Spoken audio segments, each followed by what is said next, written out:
Welcome back. Good to have your company this Monday morning. There is shocking new evidence that the poor diets of parents are being passed on to their infant children, and that is having a dramatic impact on their future lifespans. For more, we're joined by dietitian Melanie McGrice. Melanie, good morning to you.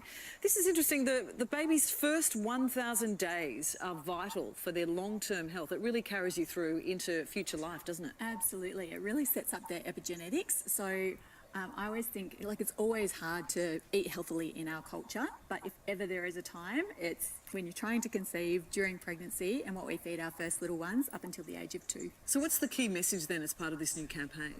The key message is to focus on healthy eating during that really important period of time. And in fact, we've actually just launched a community service announcement, so people can access that on the Facebook group, which is Early Life Health. And when you say healthy eating, what does that encompass? Well, it obviously encompasses the obvious things. So reducing sugar and fat and junk food and processed food.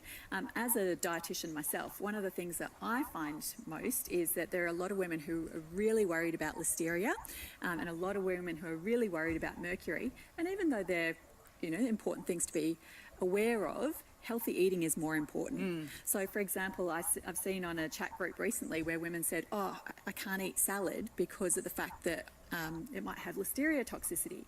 But really, they're better off eating salad for the nutrition for their baby as opposed to, the tiny risks of listeria. Because that's the thing, it can be really confusing for women when they are pregnant, because the advice being given to their mothers is vastly different to the advice being given today. And then, as you say, it changes. And the fact that we don't have, weighing women isn't really a common thing during the course of pregnancy anymore either. That's right. And so we actually so the coalition recommends that women weigh themselves if their GP or midwife isn't actually weighing them, because it is really important to monitor your weight throughout pregnancy. And what the research is showing us is that 50% of Australian women are actually gaining too much weight throughout their pregnancy. Wow. So you really have to keep a check on what you are doing with your body, because that could impact the child as well. Yeah.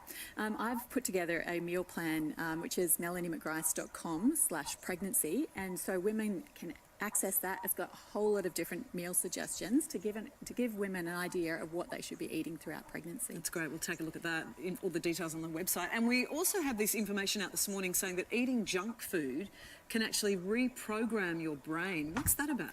Yeah, absolutely. And so we're seeing that both in adults, but also again throughout early life nutrition. So that's part of why we're saying that what women eat throughout pregnancy, that impacts the brains as well as the genetics of our babies. So, what we can do in terms of prevention is going to make a big difference down the track. So it's that high fat, high processed foods, all of those things we should be avoiding. Those things that we know that we should be avoiding, but what the new research is showing is that it can have an impact on our impulse control, and that we're more likely to turn to those foods the more that we eat them. So it's a vicious cycle. And how easy is it to undo that vicious cycle? Like if you have been eating those sorts of foods during pregnancy, how easy then is it to perhaps stop that for the children? Look, I've been a dietitian for 15 years, and that's actually why I moved into early life nutrition, is because working with people with severe allergies, working with people with severe obesity and so forth, once you've got that genetic profile, it's so hard to undo. And so that's why I'm so passionate about talking to mums when they're pregnant, because that's when you can make a difference. That's when you can really prevent that epigenetic profile. Yeah, so much to think about when you are pregnant. So adding this to the list as well. Melanie, good to get your advice though this morning. Really important information.